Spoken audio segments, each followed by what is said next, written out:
Ba-dum bum bum bum. Slap back, chat frat. Slap back, chat frat. Slap back, jelly frat. Slap back, jelly frat. Slap back. Hello and welcome to Slapback COVID Chat. Hello, gentlemen. Welcome back to our annual, weekly, monthly podcast extravaganza. How are you all doing? Really good, thanks. Yeah, Very good, thanks. really enjoying the whole situation. Yeah. So, for those of us that don't know, or for those of us from the past or the future, what is happening? I think today? Brexit. Brexit? We still on Brexit? It was Brexit, wasn't it, that did this? Yeah. I think it's joining the Euro. Now we've joined the Euro. It's global meltdown. We knew this was going to happen, but When will we learn? Yeah. I saw Anya showed me a scientific paper today, which was released in, I think it was 2007, which entirely accurately predicted this situation by saying that the propensity for coronaviruses to evolve, especially given that in bats, given that they bite exotic animals, and the propensity for the Chinese to use exotic animals in medicine, the likelihood that this will cause a worldwide pandemic should be taken really seriously. So that was in 2007. So And they went, nah, mate, nah. They were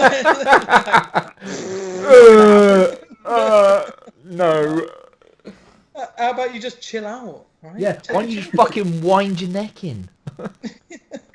I saw a Predictions now that could be totally accurate in 20 years' time. robots.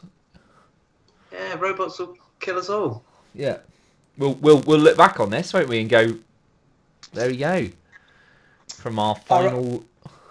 I don't reckon kale will be as big as it is now. I think that'll go down. Other predictions for the future? Yeah, the kale failure. The famous kale failure of 2032. I think it's going to take a lot of kale farmers by surprise, because they're going to, kale's popular. Yeah, I'll grow more kale. Yeah, do you grow kale? Yeah. Do you want to grow some more kale for money? Yeah, I'll do that. And then kale.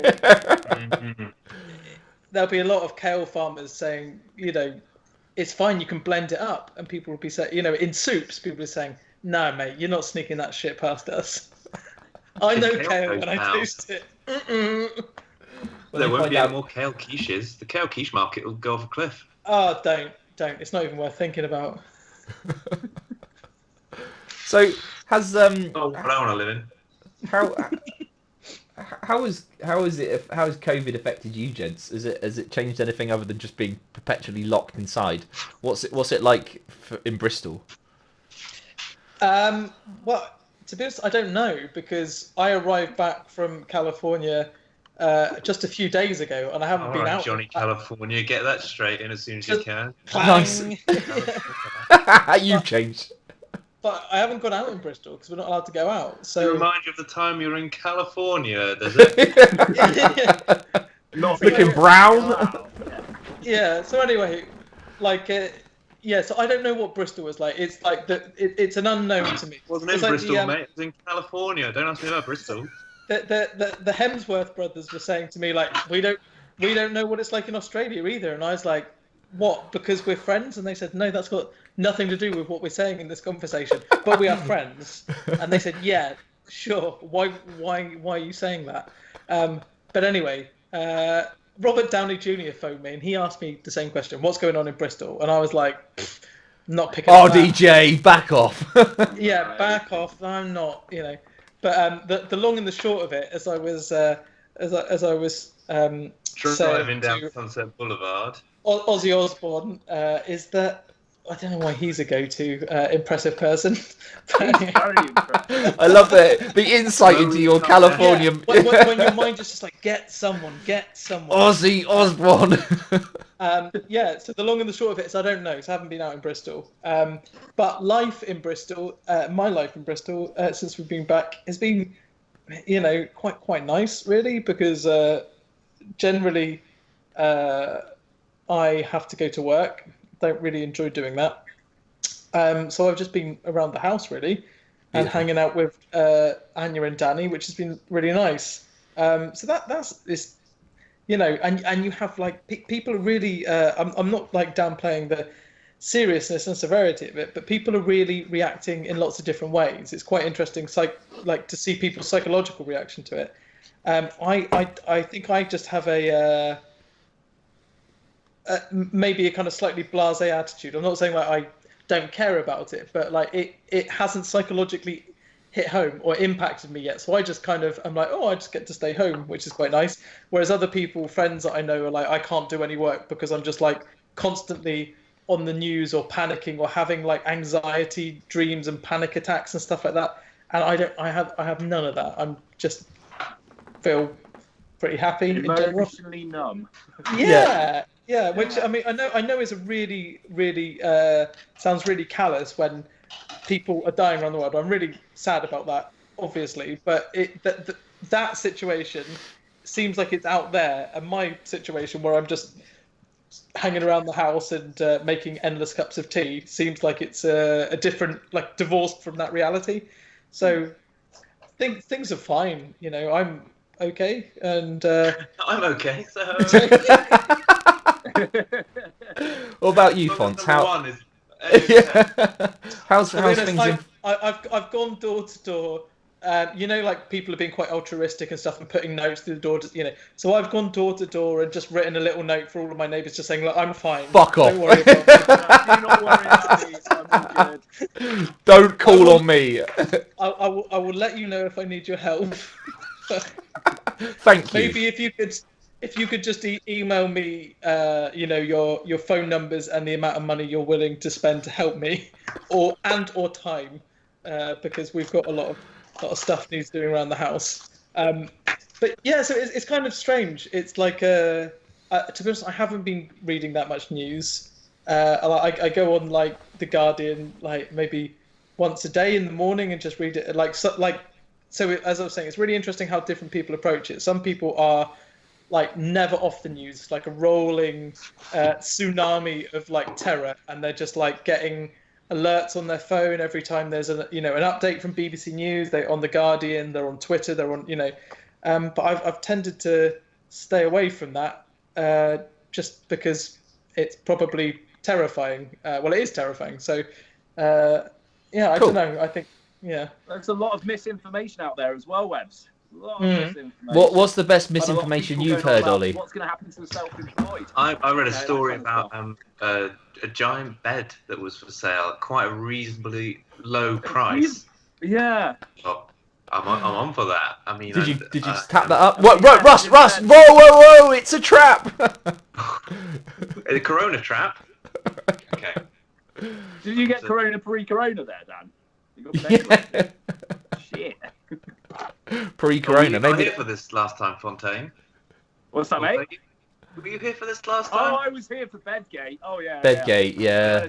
And then the irony that Webby got a free bed as well. That was just. Oh yeah. The salt in the bed wound. Perfect. It's so comfy though.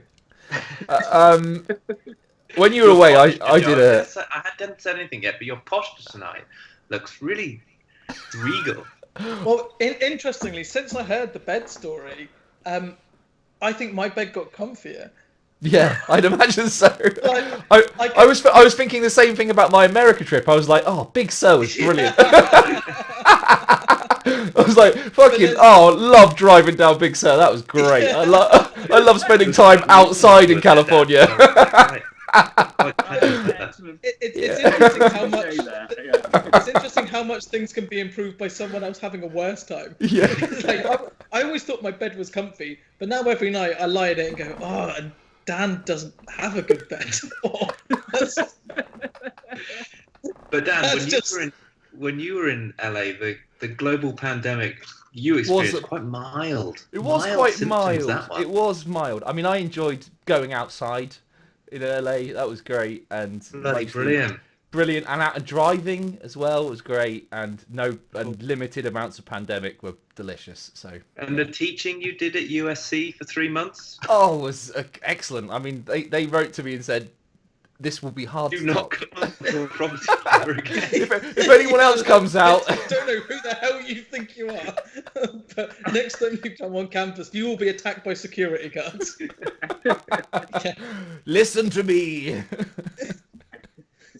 Yeah. I like. Okay, here's a question. Okay, here's the scenario. Somehow, for whatever reason, we can think up a reason for it.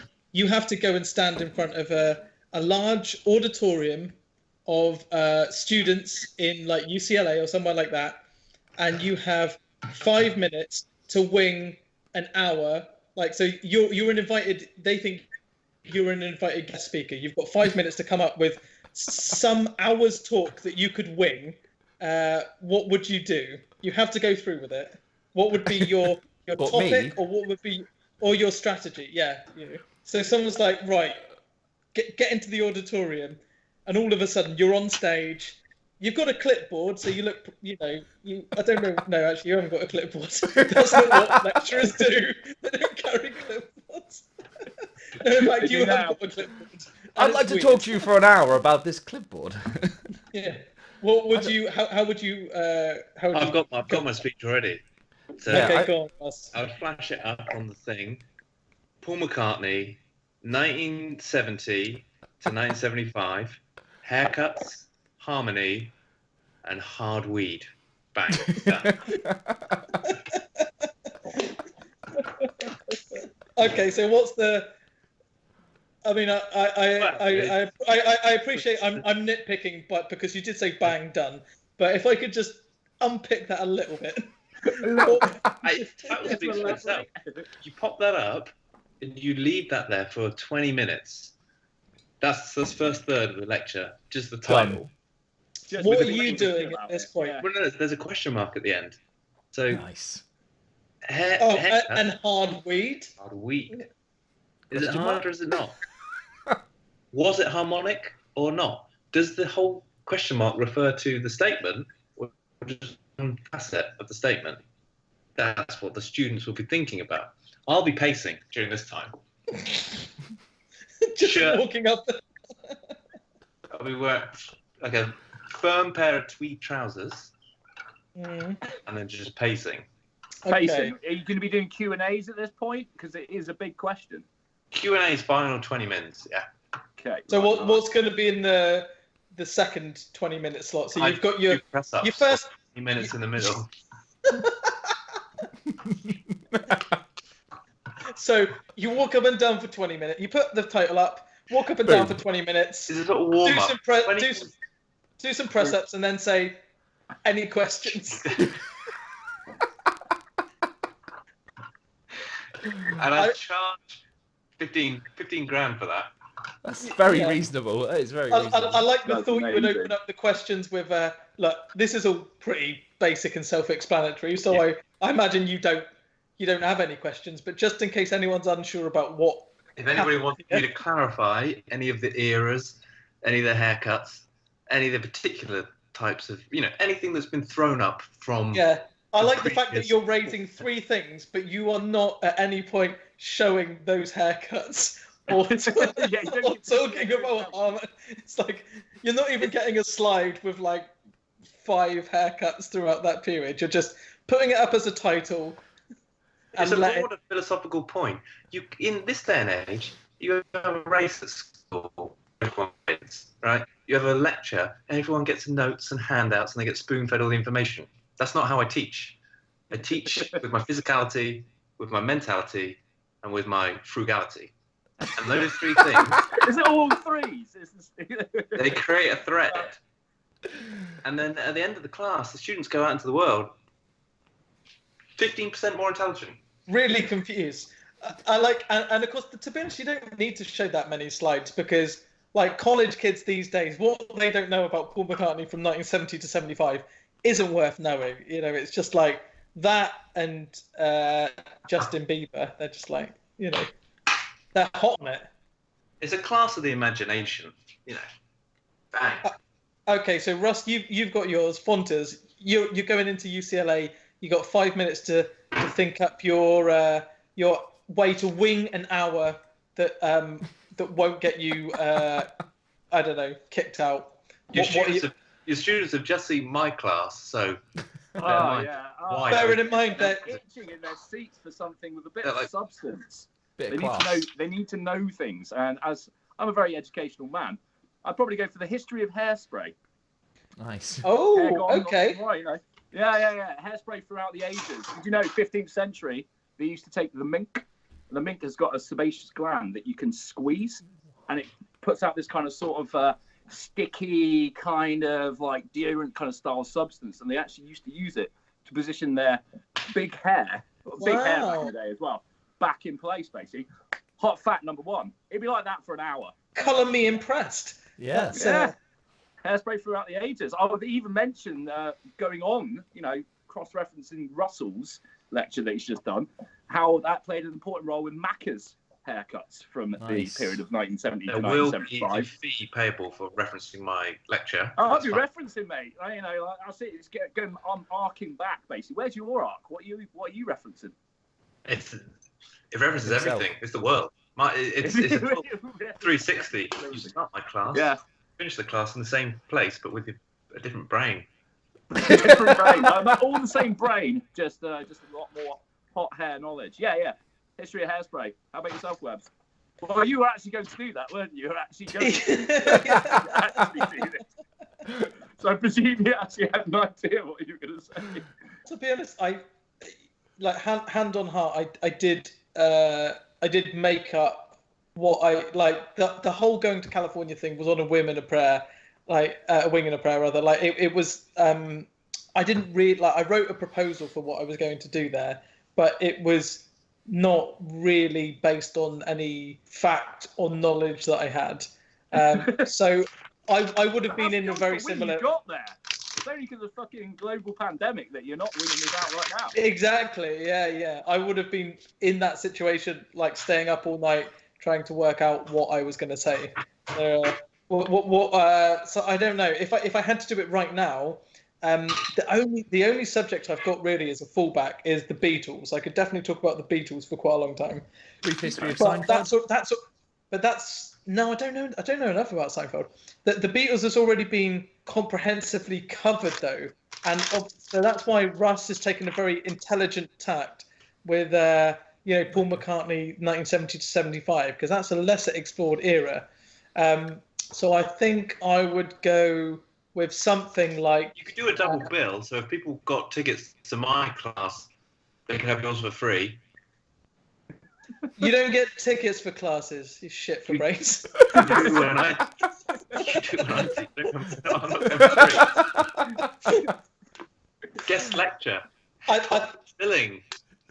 think I would do one on Ringo's drumming because I think his drumming is due for reappraisal. So I think I would talk about Ringo Starr, misinterpreted, underappreciated, or misguided. You decide. And then I would. There's a lot of drums only. What are you doing, Just Russell? the blender for 3 seconds. Ignore me.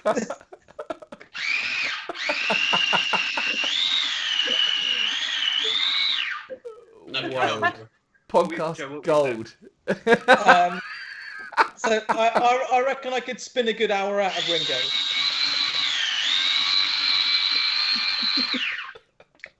I'm done. What would you do, Dan? What would be your emergency? I think a brief history of the music of Richus and Quincy during the period of Liscard music revival summer. Oh, the God. Yeah, a retrospective of Liscard bands. Retrospective, yeah. Oh, Lovely. That would be Yeah. lovely. that would be good because there's nothing. Also, like a subject which people who even grew up in our part of Cornwall would care very little about. Yeah. Let alone, you know, I love being so specific that not even people from that place would care Yeah. or know about. Yeah. Yeah. It would I mean, probably that's only the sad thing. it would probably only satisfy about one person, which would probably be me and maybe Oh, Studley. I and would- you, and you, yeah, and you. I Yeah. would be interested. To be honest, you could get Studley on as a talking head. Yeah, or, yeah. Studley you would know- probably be my top go-to talking head. Yeah, yeah. That would probably be it. I Won't Slide would be my probably my favourite Root Juice tune. The B-side. Lovely harmonies. To Yeah, fix it. lovely tight harmonies, moving harmonies. You could show that Root Juice video when they did their tour of HMVs across. I have that video. I have that video. Yeah. Also, No, I also have. It's on YouTube, by the way. Well, I It's on probably YouTube. For probably anyone was the. watching, yeah. Yeah, I was probably the one that uploaded it. Would you not, play not, just, the version, or not would just you play HMVs yeah. though, Russ. They also played It was in the Beavis cinema It was the Lobbies? Beavis and Butthead. It was the Beavis and Foyers, Butthead tour. Yeah. in the foyer. Yeah. Gentlemen, it was the Beavis and Butthead tour that they went on. It was. It was, of course, hence the cinemas. Yeah. Yeah. There we It go. was the most depressing. So for anyone who hasn't seen this, which is everyone, no one's watching this anyway. But just in case someone is, we're talking about a band from Cornwall who used to be very popular, but only in Cornwall, called Root Juice, and they released a video where they did a tour of the country, and so it sounded like it was going to be, and it. So there were so many reasons why it ended up being quite sad, really. This video, and quite, I don't want to say pathetic, but Whoa! This is my fucking. Whoa! So Easy, it's a tour Tiger. of the country, but they only played in cinema foyers and HMVs, and like maybe one or two gigs, and like How many it was cinema quite disappointing foyers to have see you because played in my in? mind they were Yeah, like nightclub. They definitely play in a the nightclub. biggest stars in the world, you know. Supporting metal bands, I heard. They played one nightclub. They out-metal them. Most of the time, it was just kind of it was a little bit sad, really. So it was a bit underwhelming. The other part which made it really underwhelming is they rather ambitiously entitled it Part 1. Part 2 never materialised. Yeah, Root Juice and Quincy are like one of those weird things that just I don't really understand why it all fell apart. I kind of do understand being in bands, but yeah, it's weird, isn't it? They are strange, and you know, there's lots of good bands that fall apart. And yeah, I love all of those things. They're all really interesting, and yeah. Would you go into some of the ancillary bands of the period, such as Orson Howard and rural surf? What were they- 1111. That was 11-11. That was Martin Perry's surf shop. Rural Surf. By the way, Martin Perry the surf shop. absolute worst name for a shop. Rural surf. Surfing in a city. Worst like Yeah. beer for a shop ever. Yeah. Yeah. Yeah, it's interesting, isn't it? I mean, we had So like quite a lot of. Would you go yeah. into those elements? I'd go into all of the elements. I would like to create the web, show the spider's web of like how it all the bands, all the people, and where they all went off Moose. to. Fruit Moose. Yeah. Fruit Moose, oh, Colonel. No, what's it? Colonel. Plug. Mary No, Jane. what were they? What were the? Oh, what was the band called? The Laughing Colonels. That's them. Laughing Colonels. Colonel. Colonel Great Bastard. one, telephone. Was there a band called Red Snapper? Coolers. Was that one of those? Red Snapper. Don't remember them. Mm. No. Never heard of the Red There Snapper. was Sherman's Tree. Do you remember that? Sherman's Tree. I got a Sherman's Tree Oh, T-shirt yeah, somewhere. yeah. Arrogance is rock and roll was their catchphrase on the back. That's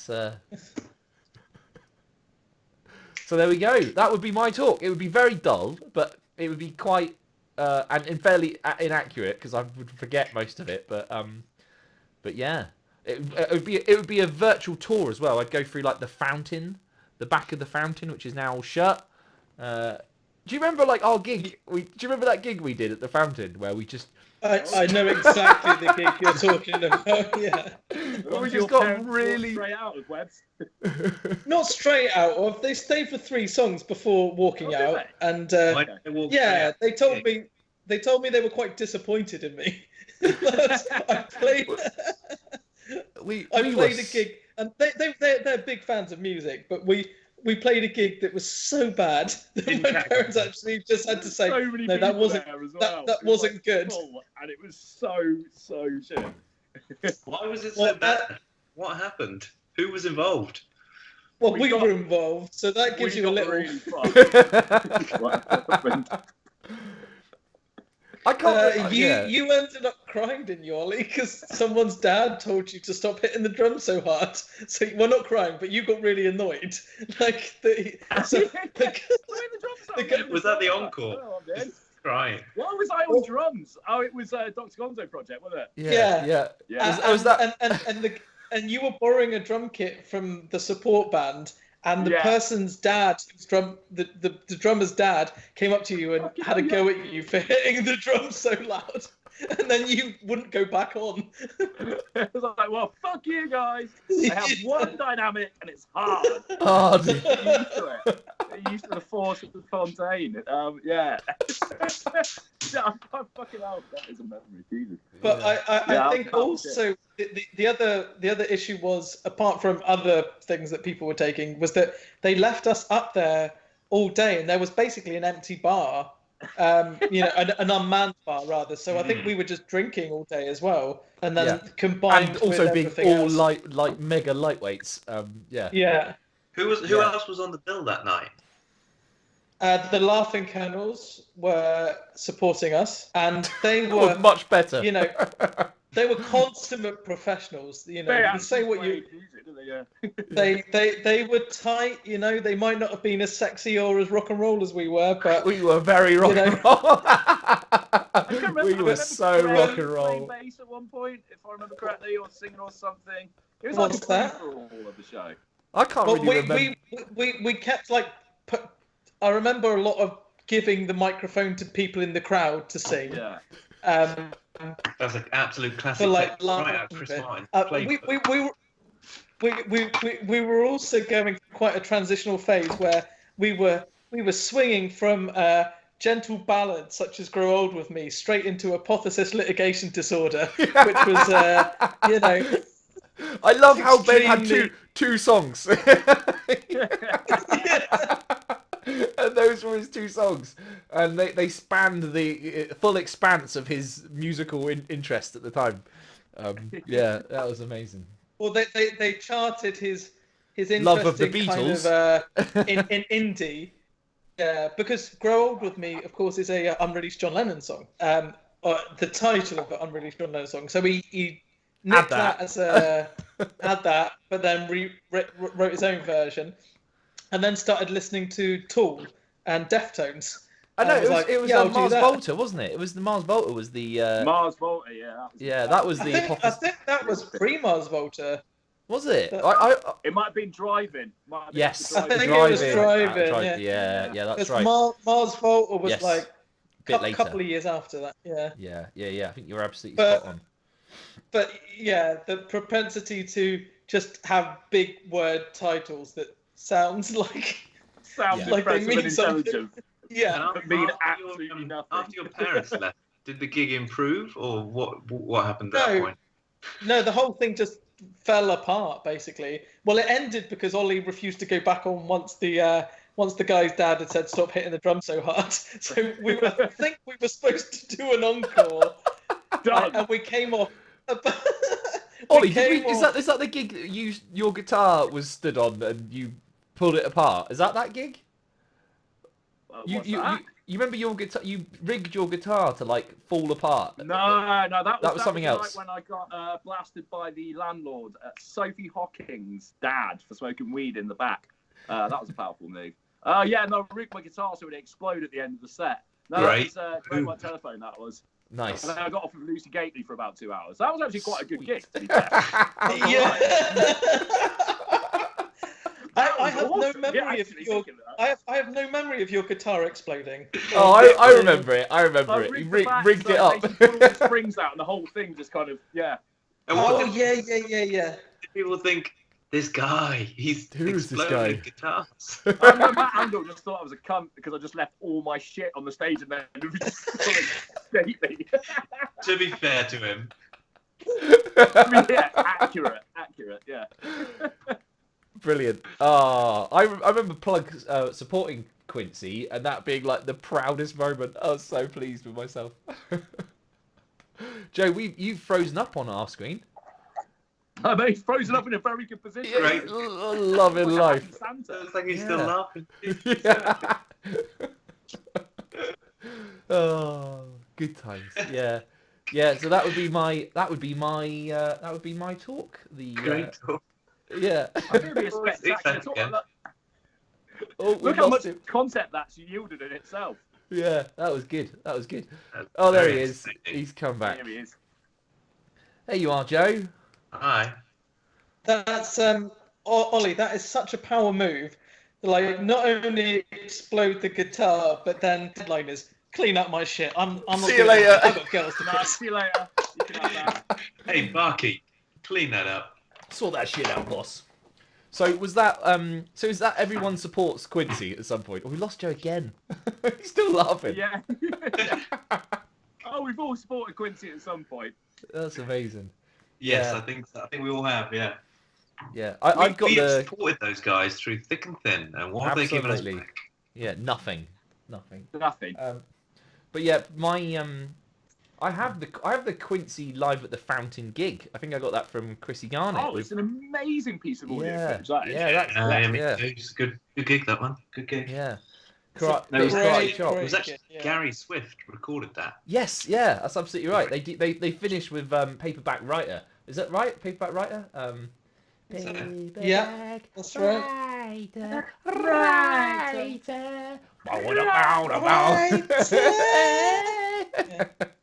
That's great. I said it before. I ain't getting on no plane. Oh, yeah, shit! Is that Arundel that says that? I think it might be. I have no That was idea. I've never I thought known that because was it's audio. That was the drummer. I saw it live another time, and it was the drummer who says it. Is it Oh, Rick? okay. Ah, lovely Rick. Yeah, that would be it. That would be it'd be a nostalgia. Maybe it'd be a retrospective nostalgic tour down Liscard's musical. We could do a live playback of that gig. Oh my god. I don't know what we'd do. Just listen to it. Yeah, just We go could like this. air it, couldn't we? Just go. Yeah. Who of Quincy would you be? This is the question. Yeah, What does- I reckon. But they say like, so I'm sure somebody's always going fucking bell loops, fucking belt loops. This song's quick as a wanker, and I should Yeah. know. Wankers are pretty fucking fast in my world. I've listened to that so many Yeah, times. it's amazing. Yeah. It's really amazing. Yeah. It's got like tracks that you can't get anywhere. Like Karate Chop, which is they Big Yeah, opener, that's a big- bang. That's That is a such a banger. good opener. Yeah. Karate Chop.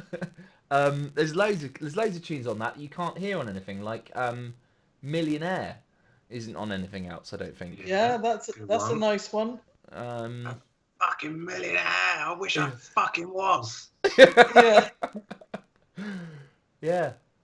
So there you go. That's my talk. Fucking brilliant, isn't it? You've all been loving it. It's I mean- amazing. Yeah. Love I don't Love really it. remember most of the. I would need to call in experts, but as a topic, I like it. I like it a lot. I just like the thought that you might be like, and now, as a guest speaker, Ed Quincy. Yeah. Well, you know, he Like lives that- on a that- barge, doesn't he? Now. He Ed? does, yeah. Or that woman who fronted Fruit Moose. You know, I like- can't remember. like I can't remember Fruit No. Loose. Who was Like, she? just- Who was that woman? I don't know, but I just like the thought of you treating it. You know, like when people do like documentaries of like Laurel Canyon in the '60s, and they're talking like, and then Joni Mitchell said to David Crosby from the Byrds, "Why don't you join up with Graham Nash and Steve Stills?" And then Crosby, Stills, Nash and Young sang for the first time at Mama Cass's house at the Mama and Papas. I love the thought of taking it that seriously, but just like expecting the viewer to know, like, and that was when Fruit Moose decided to go funk. Yeah, I like the more we talk about it, the more I absolutely want to make this documentary, like a 10-part series, like documenting each of these bands individually, getting them all back together and chatting with them individually. That would be fucking beautiful. That's my cat. And that genre-defining classic that reshaped how we know rock music, Interstellar Groove Connection. You know it, I know it, we all know it. We all know it. But do you really know it? Do you? Let's go behind the scenes and hear how it was written. Dr. Henry Yeomans, talk us through the chord progression. Yeah. A, Like, C, you know, G. And have, you know, like on Inside the Music or like, you know, albums uncovered or whatever, they'll always have someone sitting at a mixing console and they'll be like isolating, like, oh, that's the guitar, like, listen, like, I love the So that's the bass. doing What you that. can hear in the background is the entire mix bleeding into the bass mix. When you listen to isolate the drums, what you've also got is all the vocals on the drum track. Brilliant. The interesting thing about this is that all the different tracks, the drums, the guitars, actually don't sound any different to each other because that bleed was so hard. The drum track is almost indistinguishable from the vocal track. We managed to obtain 100% bleed. I did a like a 4-hour journey with Matt, like, I don't know, a year or two ago when we drove to somewhere like fucking really far away. And on the way home, we were like trying to stay awake, and I started talking to him about Quincy, and he just sat and told me like so many things, and I just sat there going like, oh, tell me all the Quincy stuff, and I was just like, how did this happen? Yeah, do you know what? I wish I'd fucking recorded it, because obviously my sponge like my like sieve like memory is totally wasted on that information. But it was excellent. It was very late in the night as well, so it was just one of those things where you just go, oh yeah, this is gold. I know why they split up. I'll tell you this. Yeah. Come in close. They wrote a song. This can't leave us four, by the way. Yeah, this won't go anywhere. It goes no further. Yeah. Dave wrote a song. He came in. He played it. He was like, "This is the best song I've ever written." And then Matt listened to it and said, "That is simply the best by Tina Turner." And then Dave, no, it fucking isn't. I'm out of the band. Done. He wrote "Simply the Best" by Tina Turner. He brought it in thinking it was his own song. I met Dave like about 8 months ago at the cinema, and I said, I said, Dave, What was showing? oh, he was going to watch something really weird, like he was with his kids. I think I went to watch something terrible as well, because I go with the guy I support to go and watch just anything. We just go and watch. He just like has a very low bar. We go and watch any action film. So I come back from some cheesy rubbish, and I was like, Quincy Dave, and he looked around, and I went, how you doing? And he went, yeah, and I went, hi, and, and I was like, oh, how's it going? He went, yeah. And then he ended up giving me his phone number, and he was like, give me a call. And I went, oh, awesome. And then I just never did. I just like, he's like, come You know and when come and this hang is out. apropos of nothing. You know when like a homeless guy comes up to you in the street, Yeah. and we're like, anything to get rid of him, and you go, Have a number. I haven't got any money, but my phone number. Give me a call. Give me a call. Yeah, that was the gist of it. Yeah. I mean, Such a strange phone number, 000 000 000. What are the chances? You've got the best phone number. Yeah. Have you still got his phone number? Yeah, I've still got his phone What number. about next time we Skype him in? I had Dave Bray over at my old house when I lived with my mum. I met him in the pub, and I went, I went, oh, how's it going, Dave? You right? And he went, yeah, good. And I said, oh, I'm looking for a bass player. And he went, I play bass. I went, okay. And he went, I'll come and try out. And I played him some of my fucking rubbish music. And he went, oh, cool. And my mum brought in biscuits and tea. And we were at my mum's house. And I went, oh, this isn't very cool, really. This isn't as cool as I'd hoped this would be, you being at my house. Yeah. So there we go. And now I'm in a band with Matt Arundel, so fuck you all. There we go. Yeah. Yeah, there we go. You played the long game and you've got there. You Yeah, did. I And that won Keith Liscard. Diary is full to brim over the next I'm assuming you're setting your sights on. I'm assuming you're setting your sights on being in a band with a member of Root Juice next. That's the dream. If I can make it all back together again, I'll be living the 1999 dream. But yeah. Yeah. So there we go. It was good time. So I've Good got to time. shoot off because I've got to put Danny to bed. Excellent. So I got to go. Okay.